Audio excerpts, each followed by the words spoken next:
가군의 맹주 고려대학교입니다. 저는 매년 고려대학교 컨텐츠를 항상 이렇게 제작을 합니다. 실기위원도 똑같은데 고려대학교 왜 매년 이렇게 해야 되나라고 생각하실 수도 있는데 학생들의 니즈가 워낙 많아요. 고려대학교 한번 해주세요. 고려대학교 또 달라진 게 무엇인가요? 관심도가 폭발합니다. 이제 사실 고려대학교가 2020년도까지 나군에 있었는데 가군으로 이동을 했습니다. 나군에 있었을 때는 국민대 고려대학교 준비하는 아이들, 같이 동시에 지원하는 아이들도 많이 있었어요. 약간의 분산이 있었겠죠. 둘 다 붙으면 고대 가는 학생들도 있었고 국민대 가는 학생들도 있었으니까요. 자, 가군으로 이동하면서 고려대만 준비하는 학생들이 굉장히 많아진 겁니다. 고려대 준비하는 애들 따로, 국민대 준비하는 애들 따로, 성대 준비하는 애들 뭐 따로, 이대 따로. 가군이 그냥 공통으로 하다가 성적에 맞춰서 겨울방학 때 어느 학교 쓸 거야 이게 아니라 그냥 애초에 미술 시작부터 고려대학교를 생각하는 학생들이 굉장히 많아진 겁니다. 가군이 그래서 학교는 많지만 실기를 각자 어렸을 때부터 다 그 학교만을 위해서 좀 체계적으로 준비를 하는 학생들이 많이 있다 보니까 실기 수준들이 다 올라간 상황이다라고 보시면 돼요. 고려대학교도 마찬가지의 상황입니다. 그러다 보니 고려대학교에 대한 합격, 글쎄요, 성적이 그렇게 많이 향상이 됐다라고 보여지지는 않는데 상대적으로 실기에 대한 향상도는 분명히 있다라고 생각을 해주시면 될 것 같습니다. 자, 전형 요소나 이런 부분부터 일단 좀 살펴볼게요. 디자인 조형학부 35명 모집, 수능 70, 실기 30입니다. 수능이 700점 만점, 압도적으로 수능 비중이 높다라고 보시면 되죠. 24학년도 작년 경쟁률 디자인 조형학부 6.89 대 1, 합격생 평균 점수 100분위로 퉁쳐서 먼저 얘기하면 92%, 국어 비중이 높았습니다. 55%, 탐구 두 과목 44%, 영어 감 3점. 전통적으로 수능 성적이 높은 학교 중에 하나가 고려대학교입니다. 근데 그만큼 고려대학교를 준비하는 아이들, 지원하는 아이들의 성적이 차이가 그렇게 심하지가 않아요. 이 말은 성적 낮은 아이들은 고려대학교 지원하는 경우들이 이제는 많이 없습니다. 성적에서 밀리면 안 되는 거니까요.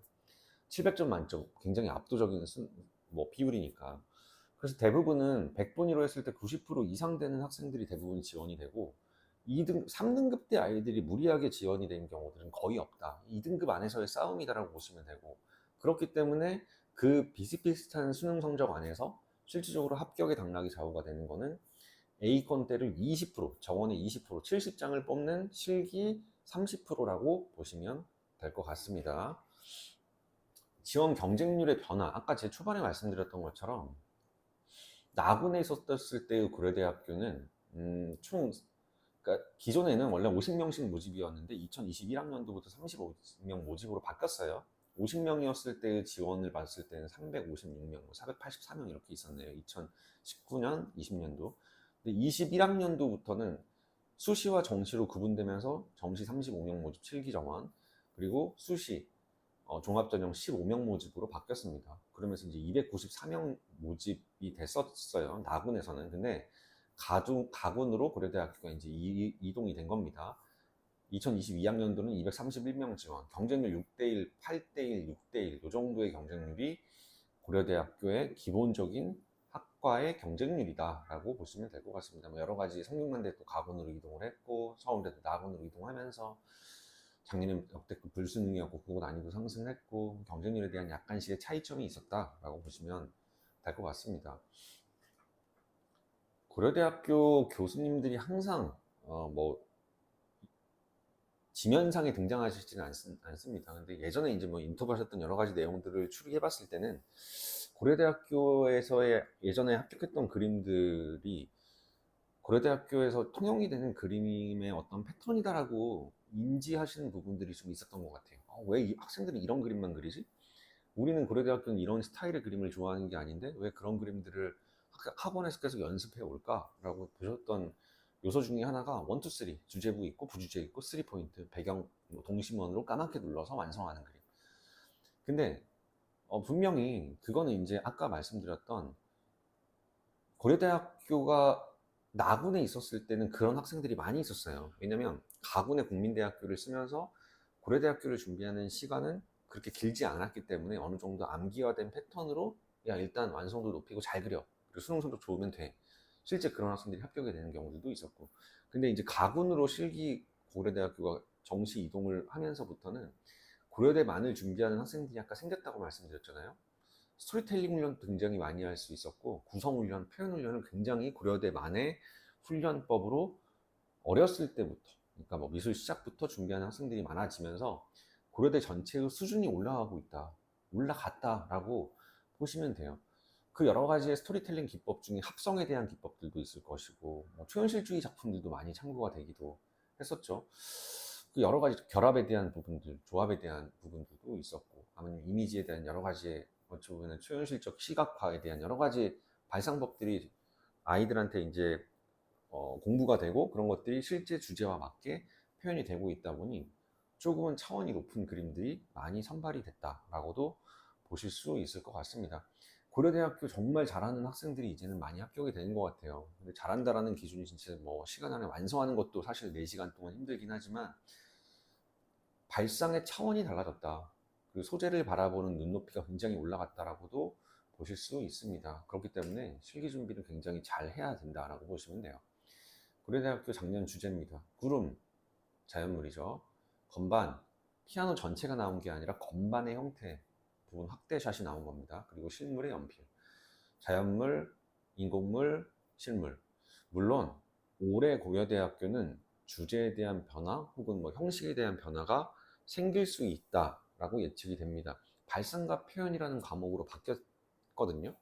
근데 이게 어떤 식의 변화일지, 아니면 그냥 과목 명만 바뀌고 뭐 재료든 주제든 소재든 바뀐 게 없을 수도 있습니다. 학교에서 아직 발표를 안 했는데 일단 홈페이지 상에서 어떻게 발표될 건지는 기다리고 있는 상황입니다. 재료 하나만 바뀌더라도 혹은 추가되더라도 그림의 방향성은 완전히 달라지거든요. 현재까지는 연필로만 표현을 했었는데, 거기에 예를 들어서 색연필 하나만 추가되더라도 그림의 감정, 색상으로 보여줄 수 있는 여러 가지 감정, 효과들이 굉장할 것이기 때문에 그런 부분들도 조금은 다양하게 준비를 해봐야 되는 것도 맞는 것이고, 지금까지 3개의 소재를 줬지만 제시어는 없었거든요. 제시어를 만약에 갑자기 하나 탁 줘버린다 그러면은, 이런 다양한 발상적 요소보다는 제시어가 예를 들어서 기초 디자인처럼 뭐 리듬감을 표현하시오, 아니면 뭐 따뜻함을 표현하시오, 이런 식의 문제 제시어를 준다라고 하면은 그 부분 쪽으로 조형 쪽으로 아예 이 방향성이 완전히 바뀔 수도 있는 상황이거든요. 그러니까 발표되는 내용에 따라서 굉장히 많이 바뀔 수 있는 게 올해 고려대학교 유형이다라고 일단 생각하셔도 될 것 같아요. 자, 이 소재들을 가지고 표현한 합격생들의 그림. 저희 강남그린섬 고려대학교 5명의 합격생이 있었습니다. 그 중에 한 명은 수시로 합격한 학생이고, 그 이외의 학생들은 다 정시로 실기전형으로 합격한 학생이에요. 자, 700점 만점에 446점을 받은 학생입니다. 등급으로 볼까요? 국어 3, 영어 1, 탐구 2, 3. 성적은 국어 3이어서 좀 낮지 않아라고 하는데, 아시다시피 국어가 작년에 굉장히 불수능이었기 때문에 표점 성적은 낮지 않은 편이다라고 보시면 됩니다. 446점. 물성에 대한 재밌는 변화를 준 겁니다. 구름을 그냥 배경의 요소로만 쓴 게 아니라 음표의 형태. 당연히 건반을 줬기 때문에 건반이 눌려지면서의 선율을 오선의 형태와 음표의 형태, 근데 그 음표에 대한 질감이 구름의 질감으로 변형이 되면서 조금은 더 리듬감 있게 이 공간을 채우고 있다라고 보시면 될 것 같습니다. 물성에 대한 변화는 굉장히 발상 요소 중에 많이 사용하는 기법 중에 하나입니다. 물성과 형태적 결합, 그 부분을 적절히 잘 사용한 그림이다라고 보면 될 것 같고요. 이 학생은 453.57이었습니다. 국어 2, 영어 3, 탐구 1, 3. 굉장히 높은 성적권대를 계속 유지하고 있는 학생들이 결국은 고려대학교 합격이 된다라고 보시면 됩니다.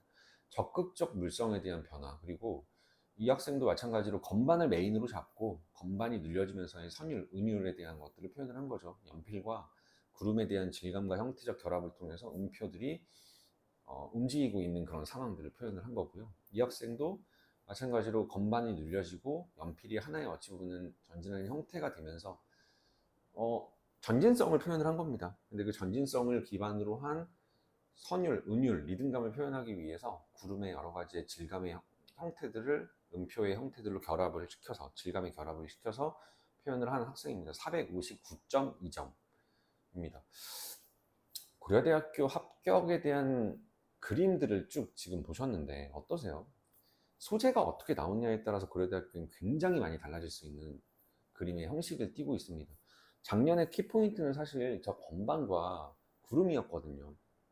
건반이기 때문에 저는 리듬감, 소리를 날 수 있는 그런 도구 및 소리가 날 수 있는 그런 상황들을 연출하는 게 작년 발상의 어찌 보면 기준이었다라고 보여지고, 그 전년도에 나왔던 뭐 커터칼, 손, 그리고 타자기 이런 식의 문제 같은 경우는 사실 어떤 특별한 발상이라기보다는 워낙 그리기 힘든 사물들을 제안을 했기 때문에 기본적으로 발상하기도 조금 애매하죠. 왜냐면 칼이 나왔고 칼로 어떤 걸 부시고 자르고 이런 식의 발상들이 좀 혐오스러울 수 있기 때문에 기본적 구성을 통한 손에서 할 수 있는 기본적 역할들, 그리고 타자기에 대한 적극적인 자세한 표현들, 기본 구성과 정밀한 표현 중심으로 이루어진 게 고려대학교 그 전년도의 소재에 대한 기본적 형식이었다라고 하면은, 그 전년도 22학년도 같은 경우는 보고가 나왔어요. 보고와 주사위, 보고와 전화기, 탁구공 이런 식의 소재가 나왔을 때는 바닷속에 있는 세상을, 생명체가 나왔기 때문에 표현할 수 있는 거였거든요. 그 소재가 어떻게 나오냐에 따라서 표현할 수 있는 방식들이 워낙 다양하기 때문에 그런 부분들을, 소재 분석이 굉장히 중요하겠죠. 결국은 소재를 통한 모티베이션, 소재를 예를 들어서 하나씩 분석해서 이 세 개의 쇠 중 하나를 메인으로 잡고 그 하나가 예를 들어 보고처럼 특징이 굉장히 뚜렷한 사물이다라고 했었을 때는 그거에 관련된 어떤 스토리텔링을 하는 게 중요한 거였고요. 이 세 개의 복합적인 형태적 연결과 내용적 연결, 의미적 연결이 전혀 되어 있지 않다, 오히려 했을 때 억지스러울 것 같다라고 하면은 타자기와 손처럼 자연스럽게 배치해 후 정확하게 표현과 드로잉 중심으로 완성을 해내는, 그런 어찌 보면은 완성도 위주로 갈 수도 있는 상황이 발생이 될 수도 있는 거거든요. 소재가 어떻게 나오냐에 따라 달라지는 겁니다. 그러니까 표현 연습도 해야 되고 스토리텔링 연습도 해야 되고 구성, 조형에 대한 연습들도 충분히 해나가야 되는 게 그동안의 고려대학교의 유형이었다라고 보시면 될 것 같습니다. 올해부터는 또 어떻게 나올지 몰라요. 발성과 표현, 아까 말씀드린 것처럼 소재가 어떻게 제시되고 3개에서 2개로 축소될 수도 있고 아니면 뭐 더 늘어날 수도 있고 제시어가 줄 수도 있는 거고 재료가 어떻게 또 바뀔 수도 없는, 바뀔지 모르는 상황이기 때문에 일단은 최대한 다양하게 연습을 해 나가길 추천을 드립니다.